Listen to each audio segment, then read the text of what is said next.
Saya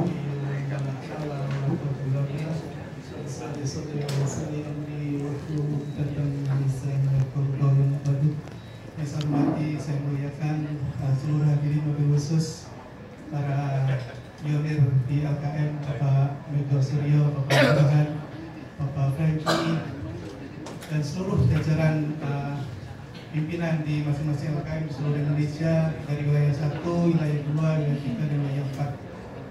Alhamdulillah, bersyukur alhamdulillah pagi menjelang siang hari ini kita masih diberikan kesehatan dan ada kesempatan kita untuk silaturahmi dan mohon izin saya di depan bukan berarti saya ahli di bidang ini, tapi barangkali ada sesuatu yang kita bisa sharing Bapak Ibu sekalian.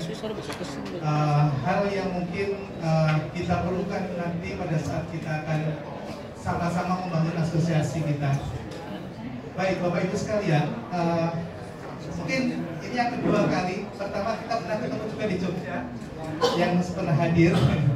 Jadi saya tahu tidak undang pada masa itu, dan alhamdulillah setelah itu kami mendirikan LKM dan alhamdulillah sekarang existing. 1 tahun berjalan, alhamdulillah sudah membukukan surplus.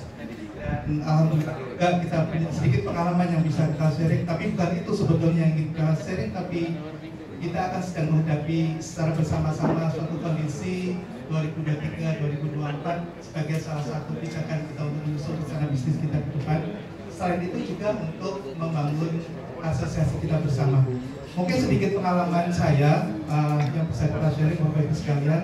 Kebetulan kami dari Indonesia Microfinance Expert Association yang kita pernah kenalkan. Mungkin Bapak Ibu nanti izin kalau sekiranya kita sudah punya asosiasi LKM, secara asosiat kita tergabung karena as officio kita sebagai pejabat di masing-masing LKM. Tapi sisi yang lain, itu masa kepengurusan biasanya ada waktunya kita periodenya di dalam kepengurusan LKM kita. Tapi kalau di MVA nggak ada masa kepengurusan, jadi nanti Bapak Ibu bisa join di MVA sebagai pribadi untuk kita saling sharing, untuk melakukan kegiatan komunikasi edukasi, dan sekaligus ada aktivitas yang misi sosial dan ekonomi di dalamnya. Karena kita sekarang sudah punya berbagai aktivitas yang bisa menghasilkan uang. Nah, saya berharap juga asosiasi kita nanti yang diasosiasikan juga bisa men-create dan men-develop aktivitas yang juga bisa menjadi income untuk kesejahteraan kita bersama. Setuju Bapak Ibu? Setuju. Ya, insya Allah amin. Mohon izin, saya ingin sedikit sharing nanti. Kebetulan saya masih aktif ya membantu Kosmin Jasa.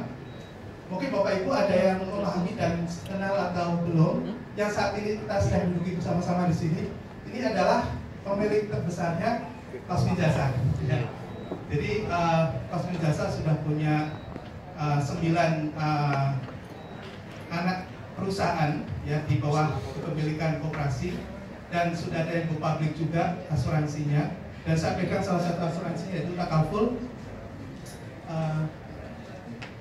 Mati lagi ya. Ada. Saya ingin sedikit sharing Bapak Ibu bahwa yang kecil itu tidak selamanya harus kecil, bisa besar, dan kita bisa menjadikan legenda untuk organisasi kita di masing-masing wilayah kita masing-masing Bapak Ibu sekalian. Dan kebetulan juga ada hal yang sama yang kita lakukan. Kebetulan saya concern di microfinance, yaitu bagaimana suatu institusi itu bisa kita kembangkan menjadi besar, tapi kita tetap fokus melayani usaha mikro dan kecil. Nah, yang kami coba untuk aktualisasikan, misalnya ada Akulaku, mungkin ada yang pernah dengar. Sekarang bermitra dengan 36, kita punya fintech juga, dan kemudian bermitra dengan koperasi untuk channeling, untuk memperkuat sisi permodalan. Dan kita fokus di situ, dan sekarang asetnya sudah 9 triliun dalam waktu 3 tahun. Jadi ada sesuatu yang tidak harus kita merasa minder karena kita melayani yang kecil. Kita fokus yang kecil. Bapak Ibu nanti saya share aksesnya untuk bisa melihat portofolio dari yang kita layani di Akulaku itu.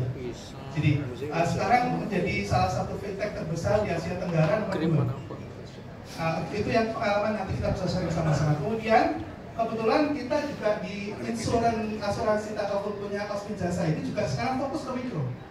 Alasannya apa mikro? Nanti saya sedikit informasi data risetnya. Jadi ke depan Bapak Ibu sekalian kita bisa memulai bisnis harus dengan data dan pengetahuan. Jangan, mohon maaf ya, jangan asal kita bisnis as usual, hanya biasa saja. Kita harus coba memahami siapa yang kita layani, mereka itu seperti apa, behaviornya, perilakunya, kemudian cara melayani mereka seperti apa, pendekatan yang bisa kita lakukan dengan cara bagaimana. Ini yang paling penting. Bapak Ibu sekalian, ke depan kita berhadapan dengan teknologi yang bisa mengalahkan teknologi adalah human, orang. Jadi harus ada human approach dan human touch. Ya, ada sentuhan orang. Dan kebetulan Bapak Ibu sekalian berada di lini yang paling terdepan dalam melayani masyarakat usaha mikro. Jadi Bapak Ibu nggak usah keder untuk menghadapi suatu teknologi, tapi kita juga nanti mau tidak mau juga harus punya instrumen teknologi di depan. Itu sebagai suatu keniscayaan. Nah, cuma nanti caranya berbeda. Yang dilakukan oleh fintech yang pusatnya di Jakarta dengan kita yang ada di daerah akan berbeda. Gimana bedanya nanti kita sebenarnya? Ini adalah program bersama yang harus dilakukan secara serentak agar apa? Kita tetap eksis, kita tetap survival, kita tetap growth, kita tetap bertumbuh dan berkembang. Ya, karena kita menghadapi dunia yang berbeda dengan masa lalu kita. Bapak Ibu sekalian, hal yang lain yang saya share adalah nanti ada inovasi juga, ya. Ada inovasi di mana kita bisa melakukan touch tadi, bersentuhan dengan orang tanpa harus bertemu dengan orang. Dan kita bisa memahami apa yang dilakukan oleh orang itu tanpa kita harus mengintegrasi dan melakukan intervensi. Teknologi, nanti saya akan lihat.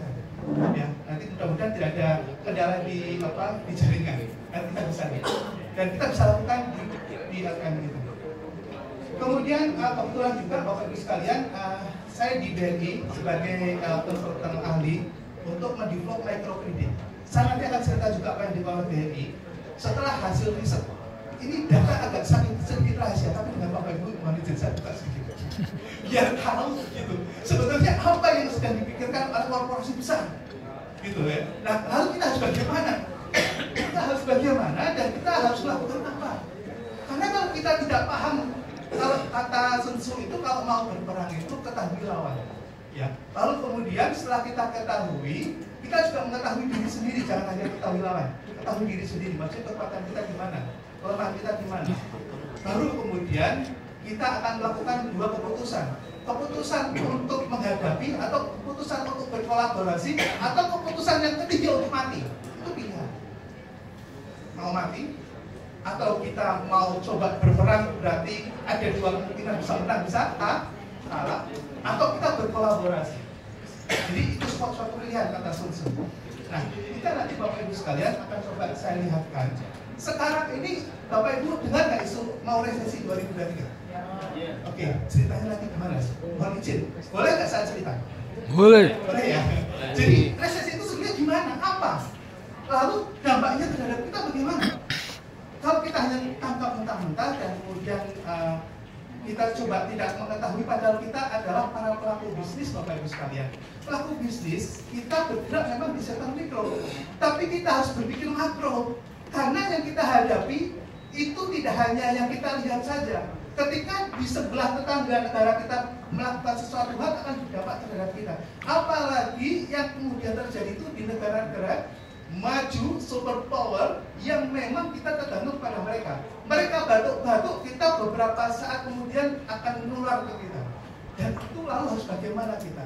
Tingkat resistensi dan daya tahan kita itu sampai di mana? Nah, ini yang harus kita ketahui sehingga apa? Kita harus menghadapi dengan cara yang bagaimana? Ini yang harus masuk dalam strategi rencana bisnis kita Bapak Ibu sekalian. Ini saya sudah cerita ke Perbanas, saya cerita ke lembaga-lembaga lain. Tapi jangan sampai kemudian yang saya juga ada di dalamnya. Jadi juga anggota, karena saya ikut di LKMS sebagai pengawas juga, sehingga saya menjadi bagian yang tidak terpisahkan dari LKMS ini. Nah, Bapak Ibu sekalian, ini sedikit ke market overview.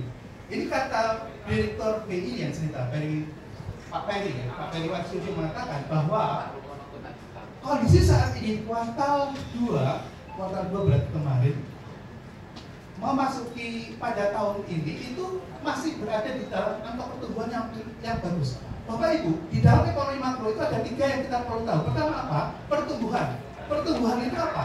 Pertumbuhan itu kalau kemudian pendapatan dan pengeluaran kita pada hari ini, kalau kita mengatakan tumbuh, maka lebih tinggi atau lebih besar dibandingkan dengan bulan yang kemarin, itu namanya bertumbuh. Mudahnya begitu. Bisa diukur dari tingkat pengeluaran total, bisa dilihat dari tingkat pendapatan total, atau bisa dilihat dari kedua-duanya. Nah, kondisi yang terjadi sampai pada kuartal kedua bulan kemarin masih berada pada posisi tumbuh dan plus. Artinya apa? Kita nggak perlu khawatir bahwa kita sedang bertumbuh positif, bukan bertumbuh negatif. Jadi bertumbuh itu ada dua kemungkinan yang bisa terjadi. Tumbuh tapi negatif, ya. Disebut tumbuh juga. Jadi jangan sampai salah juga kalau ada kata saya ekonomis dan bertumbuhnya negatif apa positif. Jangan kejebak juga. Nah, kemudian angka yang kedua yang perlu kita ketahui Bapak sekalian adalah, ini sedikit belajar tentang ekonomi makro tapi penting. Ya, ini pelajaran di ekonomi ini. Tapi ini jangan nggak usah dihafalkan karena nggak keluar dalam ujian. Dosen juga. Jadi ini untuk kita ketahui aja Bapak sekalian. Jadi yang menjadi indikator bagi kita adalah kita akan bersemangat kalau kemudian kita melihat angka bertumbuh. Karena bertumbuh itu artinya apa? Ada pendapatan yang bertumbuh, ada pengeluaran yang sedang bertumbuh. Maka kemudian di situ ada apa? Peluang, ada opportunity. Kita mau ambil peluang pertumbuhan itu atau kita mau diam diri. Ini menjadi suatu pilihan nanti.